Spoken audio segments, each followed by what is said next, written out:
मेरा 110 रहा, 110। हाँ। 110। आप कौन सी कैटेगरी से बिलोंग करते हैं? मैं एससी से कैटेगरी एससी से। कैटेगरी से, हाँ। मतलब एक आपने ओवरऑल अगर बात करें तैयारी की, तो कितने दिन से आप तैयारी कर रहे हैं? मैं सच में पीएससी स्टूडेंट हूँ। एमपीपीएससी। हाँ, अच्छा। बाकी मैंने इसकी ज्यादा तैयारी नहीं की है, क्योंकि उसमें हिंदी नहीं आता है, आता है लेकिन उसमें सी सेट में आता सी है। सेट में आता है, तो राइट। उसके मार्क्स आपके जोड़ते नहीं हाँ, वही तो क्वालिफिकेशन वो रहता है, क्वालिफाई।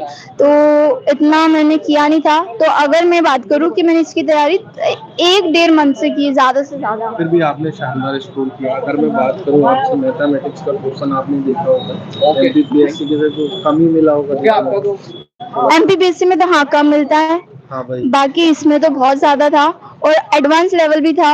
मतलब कि क्वेश्चन जो थे वो बेसिक थे, लेकिन एडवांस लेवल के पूछे जा रहे थे। टाइम इन वर्क से जो थे वो पूछे जा रहे थे, प्रॉफिट एंड लॉस से उससे पूछे जा रहे थे। अच्छा अच्छा। और अगर आपने क्वेश्चन देखे हुए कंप्यूटर, आपको जैसे आपने जब एमपीपीएससी का लेवल देखा है, तो जीके का लेवल और एमपीपीएससी के लेवल, इस पटवारी के लेवल में कोई मैच खा रहा है या नहीं खा रहा है, किस तरीके से देखते हैं? नहीं नहीं, एमपीपीएससी में तो क्या होता है, जो जीके का लेवल है और वो पूरा एमपी से डेडिकेटली होता है, और फिर बाहर से भी होता है। मतलब वो जहाँ यूनिट वाइज होता है, तो यूनिट में जो लिखा हुआ था सिलेबस में वही पूछा जाता है मोस्टली। 80% तो वही होता है। पर यहाँ पर कुछ ऐसा जैसा था नहीं, जीके में एमपी से बिल्कुल नहीं आया। अपन ने सोचा कि पटवारी एमपी में हुए तो एमपी का तो पूछेगी 10% भी, पर ऐसा कुछ हुआ नहीं। वो एक भी क्वेश्चन नहीं नहीं, पूछा? एमपी के तो ऐसा कुछ एक क्वेश्चन स्टूडेंट बता रहे थे, खेल मंत्री मध्य प्रदेश की। हाँ वो पूछा था, वो अपन करंट से बोल सकते हैं, करंट से। बाकी ऐसा सच जीके से नहीं था, एमपी के जीके से। अच्छा अच्छा। और अगर बात की जाए तो नेशनल जीके थी, इंटरनेशनल थी, किस तरह? एक दो इंटरनेशनल थी, कुछ और क्वेश्चन बाकी आपको याद है टेक्सचुअल? मुझे एक जीके का तो याद है, जैसे कि नॉन जीके जनरल नॉलेज का, जो ई कॉमर्स होता है ना, हाँ ये जो इन्वायरमेंट के लिए होता हाँ, ई है। कॉमर्स। हाँ, तो नहीं, इकोटेक जो होता है, अच्छा, इकोसिस्टम होगा। इकोसिस्टम था, उसका फुल स्पेलिंग अलग थी। 2 मिनट तो मुझे समझ में लग गए ऑप्शन को देखकर। तो वो ई कॉमर्स था, जो मतलब ई कॉमर्स पूरी स्पेलिंग नहीं थी उसमें, तो वो इको उसमें एक ऑप्शन था इन्वायरमेंट से रिलेटेड, अच्छा तो अच्छा। मैंने उसी को टिक किया। नेक्स्ट फिर एक इंटर माउंटेन वाला आया था कि कौन से एग्जाम्पल दे दी थी कि कौन सा है जो इंटर माउंटेन बताता है। फिर जीके में मतलब एमपी से नहीं आ रहे, बाहर से ही आ रहे हैं। मतलब अदर अबाउट। बाकी पॉलिटी से आए थे कि पॉलिटी में क्वेश्चन मुझे फिलहाल याद नहीं आ रहा है पॉलिटी का और क्वेश्चन। हमारा ज्योग्राफी से कुछ क्वेश्चन आए थे क्या? ज्योग्राफी से यही आए थे, मतलब अच्छे खासे आ रहे जीके के भी। अच्छा आप बोल सकते हो 15 से 20 क्वेश्चन। 15 से 20 क्वेश्चन हम देख हाँ। सकते हैं। और अगर मैं आपसे बात करूं कि जैसे इंग्लिश का लेवल आपने देखा होगा, तो इंग्लिश का किस तरीके का लेवल? इंग्लिश का जो अभी ट्रेंड चल रहा है वही है, पैरा जंबल आ रहा है, थोड़ा सा ट्रिकी आ रहा है, आप समझने में थोड़ा सा दिक्कत हो सकती है। और वो डायरेक्ट इनडायरेक्ट आ रहे, एक्टिव पैसिव वॉइस आ रहे, इडियम्स आ रहे, फिंग द ब्लैंक्स नहीं आ रहे हैं इन सब में। सिनोनिम्स वगैरह? सिनोनिम्स नहीं पूछे थे आज, एक दो सिमिलर पूछे थे। सिनोनिम्स नहीं करके पूछा था, सिमिलर करके पूछा था। अच्छा अच्छा। और बाकी एरर्स पूछी थी। अच्छा, हिंदी की अगर मैं आपसे बात करूं तो हिंदी में हिंदी में चिन्ह आ रहे, जो चिन्ह होते हैं ना, हाँ, उससे 3-4 क्वेश्चन आ रहे हैं। 3-4 क्वेश्चन। मतलब हाँ, इससे मैंने आज 3-4 क्वेश्चन सर्व संज्ञा, सर्वनाम, रस, छंद, इससे अलंकार। नहीं, एक छंद आया था, एक छंद आया। जो कि वो मेरे को इतना याद नहीं, भाई वो 6 पंक्ति वाला होता है ना, जो डायरेक्ट अपन देखते से ही लगा सकते हैं। अच्छा अच्छा। वो कुछ कुंडलिया करके ऐसा हाँ। नाम है शायद और से। अगर मैं बात करूं आपसे, तो जैसे हमारा कुछ विलोम शब्द आए थे। हाँ, 2 विलोम आए, पर्यायवाची नहीं देखने को मिले, विलोम शब्द देखने विलोम को। शब्द मिले, हाँ। कुछ जड़, कुछ ऐसा, कुछ जड़त्व को रखे एक बच्चे ने। श्रीन आया था, हाँ, जड़ता भी आया था, जड़त का भी आया जिसका था। चेतना बोल सकते हो आप उसका। चेतना और श्रीन आया था। श्रीन आया था, राइट। और कौन से हिंदी की बात करें अलग कुछ ऐसी, तो और जैसे इच्छावाचक जो होते शब्द, उसमें से एक दो आए थे कि आप बताइए ये कौन सा सही रहेगा। मतलब वो इच्छावाचक जो वो शब्द होते हैं ना, जिसमें 8 प्रकार के शब्द होते हैं, एक इच्छावाचक, एक विश्वनादिवाचक, तो उस टाइप से क्वेश्चन आए थे। कारक उसमें वगैरह से क्वेश्चन एक आया था कारक से। कारक से भी एक हाँ, क्वेश्चन। अब बात अगर हम मैनेजमेंट, संबंध कारक से। तो मैनेजमेंट आपका कैसा रहा? मैनेजमेंट के इतने ज्यादा क्वेश्चन नहीं आए हैं, वो भी लास्ट के 10-15 क्वेश्चन आए हैं, और वो इजी थे। एक दो थे वो कॉन्सेप्चुअल थे, बाकी इजी थे, आप बना सकते हो। साइंस की अगर बात करें तो साइंस का साइंस में थोड़ा ट्रिकी आ रहा है। साइंस में आपको ऐसा कुछ जैसे एमपीपीएससी के लेवल पर साइंस पूछी जाती है, उसके लेवल से इसको कंपेयर वो करें। थोड़ा सा डिफरेंटली पूछ रहे हैं। ऐसा डायरेक्ट एक दो क्वेश्चन होते हैं जो डायरेक्टली पूछते हो कि अच्छा ये सिस्टम है, ये इसका क्या होगा। अच्छा, फॉर्मूला वगैरह पूछ रहे हैं। एक दो का फॉर्मूला पूछा था कैल्शियम का। अच्छा, और अगर और उनने क्या पूछा था कि मतलब कोई इस तरीके का पूछा था क्या, जैसे मान ले मिश्र धातुओं से कोई क्वेश्चंस बन जाए, कुछ ऐसा? नहीं नहीं, एलॉय और इससे नहीं पूछा था। एलॉय और इनसे नहीं पूछा था। नहीं। और ऐसे साइंस में जो क्वेश्चन हो जो आपको देखने को मिल रहे हो कि थोड़ा सा पैटर्न हटके है या सेम टू सेम भाई? नहीं, थोड़ा सा डिफरेंट आया है। ऐसा डायरेक्टली तो किसी ने पूछे जा रहे। उसमें ये है कि आपको ट्रिकी, जैसे कि एक एग्जांपल दूं मैं कि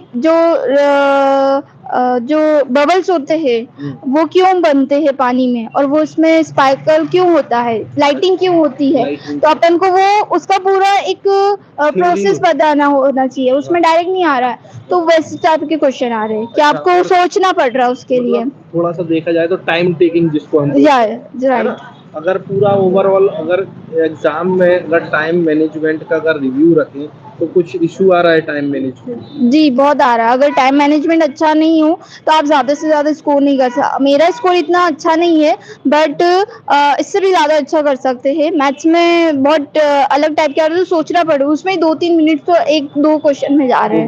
मतलब अगर आपसे मैं ओवरऑल कट ऑफ की मैं आपसे बात करूं तो आपके हिसाब से एमपी पटवारी का कट ऑफ कितना है? हाँ, मैं तो इतना नहीं बता सकती उसके बारे में तो नहीं, बट मैं ये बोल सकती हूँ कि जिस हिसाब से पेपर आ रहे हैं और रोज का एनालिसिस देख रहे हैं, तो उसमें अराउंड शायद से इतने ही आ रहे क्वेश्चन, 120 130। और किसी किसी का मुझे नहीं पता 150 भी किसी का गया होगा, या पता नहीं, हो भी सकता है। बच्चों का मैं डेली एनालिसिस कर रहा हूँ, 150 भी जा रहा है, 140, लेकिन हाँ अराउंड अगर तकरीबन मैं बात करूँ तो 120 से मतलब 120 की जो लाइन क्रॉस हो रही है वो बहुत कम देखने को मिल रही है। मतलब अगर इस सेंटर की मैं बात करूँ तो ज़्यादा से ज़्यादा 10 बच्चे उस लाइन को क्रॉस किए होंगे, बस इस तरीके का है। ओके, हाँ, तो फिर आप ही कैलकुलेट कर सकते हो कि कितना क्या जाएगा। Thank you. आगे आने वाले बच्चों को आप क्या संदेश देना चाहेंगे? मैं यही बोलूँगी टाइम मैनेजमेंट के साथ पढ़िए। मैंने ज़्यादा मॉक टेस्ट तो नहीं लगाए थे, बट उसमें मॉक टेस्ट लगाइए तो उससे आप टाइम मैनेजमेंट कर सकते हो, क्योंकि थोड़े से मैथ्स के ट्रिकी क्वेश्चन आ रहे और वो ज़्यादा अटेम्प्ट करोगे तो आपके साथ एक्यूरेसी बनी रहेगी कि हाँ मेरे इतने क्वेश्चन सही हो रहे हैं। ठीक है, थैंक यू मैम। आप कौन सा अकेडमी से हो? मैम मेरा खुद का चैनल है अदिजय क्लास, मैं खुद टीचर हूँ। अदिजय क्लास। अभिजय। हाँ चलिए। मेरे पास अभी बैटर तो नहीं है, मैं ऑनलाइन अभी तो मैं स्टार्ट आपका किया। नाम सेव कर लेती हूँ। अदिजय, आप मेरा कॉन्टेक्ट नंबर से बता दो, 930 930 354 354 7878 78 78 जी। अभिजय ना? हाँ, आप अदिजय, मैं आपको लिंक सेंड कर दूँगा। ठीक है। हो गया सर। चलिए अब हम अपना खत्म करते हैं एनालिसिस को, और हमारा जो एनालिसिस है पूरा टॉपिक्स मैंने आपको बताया, और सारी चीज़ों का कट ऑफ की अगर मैं बात आपसे करूं तो कट ऑफ आज का बच्चों का ये रिव्यू रहा है। कई बच्चों ने मुझे ये भी बताया कि 160 के ऊपर जो एक कट ऑफ की बात चल रही है वो सारा कट ऑफ हमारा जाने वाला है। लेकिन अगर मैं बात करूं, मेरा क्या नजरिया कहता है, जहां तक अभी मैंने देखा हुआ है, तो मेरा नजरिया ये कह रहा है कि 150 के समथिंग का रेशियो बन रहा है। अगर आपके 140 150 हैं तो आप सेफ जोन में हैं। बाकी देखिए एमपीपीईबी का कोई भरोसा नहीं है, वो कभी भी नॉर्मलाइज करके 145 वालों को 150 155 फेंक सकता है, 155 से 100 नीचे आ सकते हैं, क्योंकि वो आपका नॉर्मलाइजेशन होगा, शिफ्टिंग में चेंज होगी। और 130 वाले ये नहीं सोचें कि हम इसको छोड़ दें, ऐसा बिल्कुल नहीं है। आप बिल्कुल हैं, एक लाइन में हैं, कतार में हैं, ऐसा नहीं है कि आप बाहर हैं। आप डीमोटिवेटेड मत होइएगा। देखिए मैं आपसे फिर कहूंगा, थोड़ा सा मैं घूम जाता हूँ, डीमोटिवेटेड आपको बिल्कुल भी नहीं होना है ना दोस्तों। डीमोटिवेटेड अगर आप लोग हो गए तो आप लोगों का कोई, अगर मैं बात करूं एक एस्पिरेंट की, देखिए कितनी दिक्कतों से जूझता है एक एस्पिरेंट, घर वालों के तानों से, 4 साल हो गए हैं, पढ़ा नहीं है। तो आप बिल्कुल ऐसा टेंशन मत लीजिएगा। आप तो बस एक सोच करके तैयारी में जुटे रहिए, क्योंकि जब आप बड़ा करना चाहते हैं ना, तो ये छोटी-छोटी उलझनें तो बनती हैं। आपकी सारी चीज़ें आपको वहाँ तक ले जाएँगी जो आपको चाहिए। तो आप बिल्कुल तैयारी करते रहिए, आस-पास, पड़ोस, रिश्तेदारों के तानों से, इनसे बिल्कुल ना डरें, इनसे घबराएँ नहीं, क्योंकि अगर आज आप इनके तानों से ये क्या सोचेंगे, ये आपने सोच लिया ना, तो कल यही लोग आपके बारे में वही बातें करेंगे जो कर रहे थे। ये आप लोगों से यही कहेंगे, हाँ बहुत पढ़ने वाला था और ये पढ़ कुछ नहीं पाया। तो आपसे मेरा यही रिक्वेस्ट है, आप बिल्कुल भी डिमोटिवेटेड नहीं होना है, क्योंकि देखिए आपको नीचे से हाथ लगाने वाला, धक्का लगाने वाला, आगे बढ़ाने वाला एक ट्यूटर होता है, एक शिक्षक होता है, और पीछे ढकेलने वाले बहुत सारे लोग होते हैं। तो आपको ऐसा नहीं करना है, एक शिक्षक जैसा एक मोटिवेटर चुनना है और आपको आगे बढ़ना है, और आगे बढ़े, और जब आप एक मुकाम पे पहुंच जाएंगे ना, तो वही लोग, जो लोग आपके आज कह रहे हैं कि ये बहुत पढ़ने वाला, ये टाइम टेकिंग नहीं है, ये फलाना, ये ढिमका, वही लोग आपको वाहवाही करेंगे, आपसे मिलेंगे। तो डियर एस्पिरेंट, मैं आपसे, डियर दोस्तों, मैं सभी दोस्तों से यही कहूंगा, चिंता मत करो। आपके मार्क्स कम भी आए हैं तो भी ये मत सोचो कि बिल्कुल मेरे मार्क्स कम आए हैं तो मैं आगे नहीं कर सकता। अरे हो सकता है आपको इससे अच्छा कुछ मिल रहा हो। देखिए, अगर मैं बात करूं, जो जो हमारे देश के राष्ट्रपति थे कलाम जी, वो उनका एक किस्सा मुझे याद आ रहा है, आपको अगर कहो तो मैं सुनाता हूँ।